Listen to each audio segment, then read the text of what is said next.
Welcome to the Raw Blog. It's February 6th, 09:37 in the morning. I am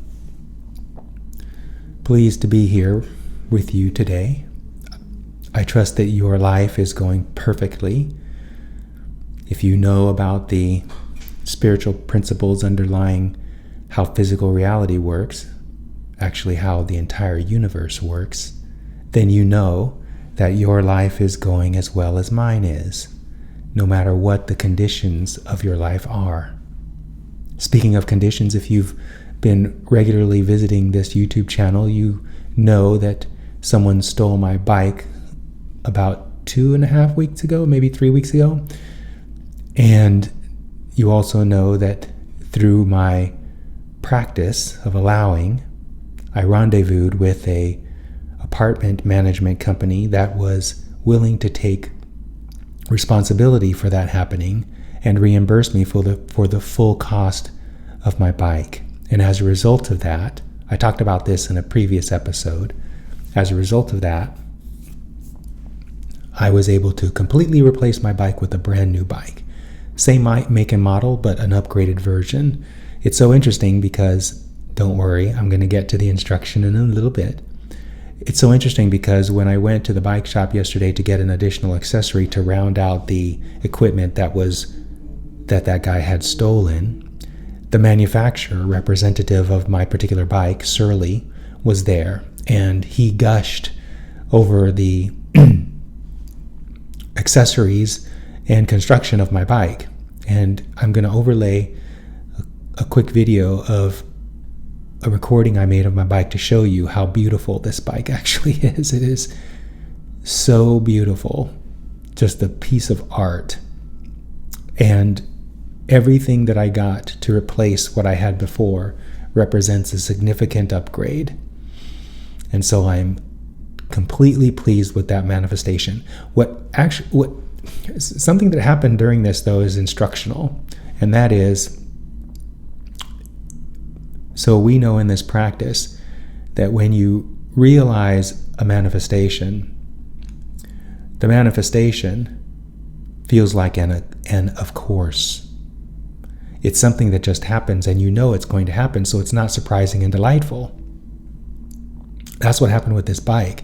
This bike sat in my apartment for a good week before I was able to get out and ride it. And as it sat here, I marveled at how much of an of course I felt relative to this manifestation. I was not giddy, I was not excited. It was just an of course my bike was going to be replaced. And of course the apartment management was going to pay for it. And of course I would have a significant upgrade to the previous bike I had, and all of that has manifested. The same is true with every castle I am in the process of manifesting. And that is a hallmark, not just of my personal practice, but a hallmark of all of my clients who are in the advanced levels of the positively focused practice. You just become clear that this is how reality works. Everything you want coming into your life experience with no effort on your part, no exceptions. It's so good. So now, let's get to the instruction. Today, just checking the time, 3 minutes, that's not bad. Today, I want to talk about an aspect of human consciousness that is grossly distorted in society, especially in therapy, in the field of psychology. Thanks, Sigmund Freud, for introducing the distortion I'm about to describe. Understanding this distortion and getting yourself out of it is critical to realizing not only your worthiness, but alignment to the probable future realities in which you exist, where everything is happening for you with no effort on your part. So here's the thing. If you're living your life experience and things aren't happening for you with no effort on your part, that doesn't mean that's not happening. It is happening. There's an alternate probable reality. The probability is very low if you're not experiencing it and you're resisting it. There's an alternate probable reality in which everything is happening for you on your behalf, lovingly by the universe, without you having to do anything to have those things happen. It's happening at the same time your current life is happening. And so when you align through something like the positively focused practice and soothe your resistance, I talked about soothing resistance, not pushing against anything in the last Raw Blog instructional episode. When you do that, when you're no longer pushing against anything, then you align with that probable reality in which everything is happening on your behalf without no effort on your part, and that becomes your now reality. Until you get to that point, that what would be your now reality is an alternate probable reality, and the probability of that reality becoming your reality now is directly related to how much resistance you're putting down on your path relative to your current state of existence, your current now reality. That was a lot. And so this distortion I'm introducing today is part of the resistance you may be putting on your path that is making the probability of lining up with that probable alternate reality where things are happening with no effort on your part very small. It's making the probability of you being able to align with that very small. But you can change that. Everything is possible. So let's talk about this distortion that Sigmund Freud is. There's another guy from long ago who is responsible for introducing this distortion too. I don't recall his name. He's famous in the psychology circles also. What am I talking about today? What I'm talking about today is the ego. I'm going to go into great depth in a very short amount of time about what this ego actually is, so as to help you move out of the distortion that is rampant in human society. Most people believe that the ego is something that one identifies with. The ego is something that makes up your personality. Most people think that the ego is a construct of the psyche that is not necessarily beneficial. In fact, many New Age and spiritual schools of thought argue that you should kill the ego or sublimate the ego or separate yourself from the ego. In fact, in our society, we often call people egotistical, people who are self-centered in a perception of others. You can't help but be self-centered because there's no one else in your reality but you, so being self-centered is a good thing, but people perceive being self-centered, being egotistical, is a bad thing. And so if you think about in all the ways that we use the word ego in our society, generally speaking, the whole concept of an ego is negative. But there's nothing negative going on in physical reality, and that includes going on inside of your consciousness. Everything that's happening is good. So in order for you to turn your ego into an ally so that you're no longer putting resistance on your path through identifying with it or trying to not identify with your ego, trying to be humble, as some people say, that, by the way, is a terrible way to be. Trying to be humble is a terrible way to be. We'll talk about that in another Raw Blog episode. But in order for you to soothe this negative relationship that we have with this idea of the ego, you have to understand what the ego actually is. And I talked about this a little bit in previous episodes, so let's jump into it now. The ego is an extremely important function of your physical framework that allows you to move through a physical reality in a way that allows you to distinguish yourself from the physical reality you're moving through. Without the ego, that function, you would find yourself having difficulty moving through physical reality, because physical reality, it's real, but it's an illusion. It's like a dream. It's an experience you're creating within yourself and then projecting it outward. And your ego is the function through which you experience that projection as separate from yourself. The ego is primarily responsible for creating the perception of duality, you and another, you or your physical reality. So if you understand that, then the ego is a very important function. Notice I'm calling it a function. It is not an identity. It is a function. It is just like your heartbeat or your kidneys or your lungs. It is an organic function that allows you to navigate physical reality as though it were real, as though it's separate from you. Just like your heart allows you to move your physical body through this physical reality by nourishing that physical body with the oxygen and other nutrients that are born in the blood. The ego is a function, like your heart is a function. Your heart is a pump. Your ego is a lens. It allows you to distinguish. Now, just like your heart or your lungs, your ego, when you transition, when you die, your ego disappears. Why does it disappear? Because you no longer need it. You're no longer in the dream we call physical reality. You're no longer in that illusion, and you no longer need to be able to perceive duality.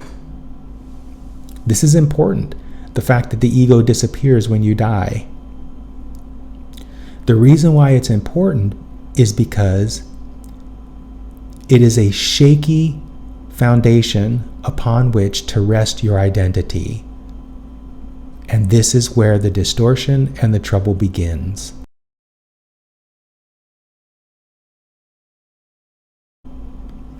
Most people, when they move through physical reality, their I structure, the being, the persona they consider themselves to be them, their I structure, is associated with the distinction they're making between themselves and another person, and themselves and their physical reality. But if you're listening to what I'm saying here, there is no distinction between another person and your physical reality. It's an illusion born through the function of the ego. And since the ego is transient, it's temporary, it's not a constant of the universe, when you transition, it disappears, which is why that transient nature feels insecure when you make your identity about that. When you place who you know yourself to be on the perception of you being separate from others and your environment, you are putting yourself on a very unstable foundation, because that foundation, the function that is allowing you to perceive yourself as separate from someone else or your environment, is transient. And that's why when you do that, when you collapse your identity onto that function that allows you to perceive yourself as separate, when you collapse your identity onto that, you immediately feel insecurity. And that's where the fear of death comes from. The fear of death comes from your perception that you are separate from your physical reality, your surroundings, and other people, which occurs, that perception, through the function of the ego. And the ego is transient, it's temporary.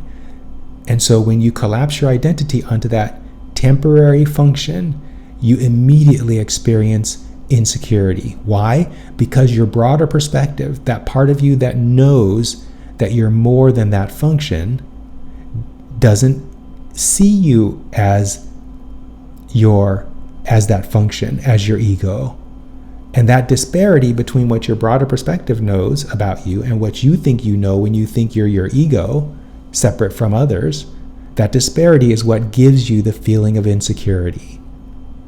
And then that insecure state of being, because it's a very strong vibration, is projected out of you into experiences that reflect that insecurity back to you.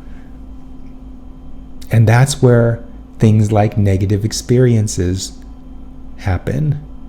Because those negative experiences, like tripping and falling or injuring yourself or contracting a debilitating disease or a chronic disease, those experiences are meant to wake you up, to give you a clue that you have collapsed your identity onto an unstable foundation. So the ego is not a good home for your identity. Where is the good home for your identity? Your identity belongs collapsed onto your broader perspective, the eternal, ever-expanding, pure positive being that is you in non-physical, even while you exist in your physical body. And when you chronically place your identity there, then automatically wells up from within you worthiness, joy, calm, curiosity, and sovereignty. Now, this doesn't happen automatically. No manifestation happens instantly. Number one, because there's inherent resistance in the illusion we call physical reality.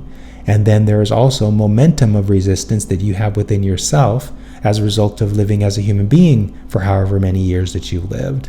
So it's necessary, in order for you to experience those things I mentioned a minute ago, calm, joy, I didn't say it before, but freedom, sovereignty, in order for you to have those experiences as a result of putting your identity where it belongs in relationship with your broader perspective, in order for you to have that experience as a full-blown manifestation, you have to soothe resistance. And one of the biggest places you have resistance, likely, is how you identify. If you identify as a human being, if you identify as a person separate from others, if you identify as your job, if you identify as your profession, if you identify as a husband or a wife, or a transgender person, or a gay person, or a straight person, or a white person, I could go on forever. There are so many labels. If you identify with any of these temporary expressions, then you are putting resistance on your trail, because none of those things are you. Last week I talked about what you need to know to become a shapeshifter, and in that video I talked about how you can't push against anything in order to achieve such remarkable feats. If you want to line up with the reality in which everything is happening on your behalf by a loving universe without you having to do anything to have those things happen, you have to align yourself with that probable reality. And you do so by becoming more and more that version of you that is enjoying that reality. That version of you is aligned with its pure positive energy as an identity. That eternal state of being as an identity. That extremely stable, rock hard foundation. That is your identity. How does this happen? How do you put your identity where it rightfully belongs? You start by telling yourself positive stories about everything that's happening in your life. You find the best feeling story you can about everything that's happening in your life. And over time, as you do that, you gradually come into alignment. Now, in the positively focused practice, we have 6 processes that we use to do exactly what I just said. And over time, well, first of all, they produce immediate results. And then over time, they produce chronic states of being, which all of my clients are enjoying. I talk about their examples in my Worthiness Wednesday episodes in order to show you, dear viewer, how powerful and how accurate everything in the positively focused practice is, especially the promises it offers. So this video is instruction. It's an opportunity for you to realize a very profound distortion that is rampant in human existence. This idea that your identity as an individual is worthy of putting your identity there. And it's not. It is a distortion. And when you identify as a separate human being, you're putting resistance on your trail, and you're making it more difficult to realize the charmed life. I suggest you knock it off. There are lots of people out there in the world who are showing you how to knock it off. If you find resonance with what I'm sharing, feel free to reach out. I have space on my calendar. And until the next episode, I wish you the most wonderful, wonderful Friday. See you in the next video.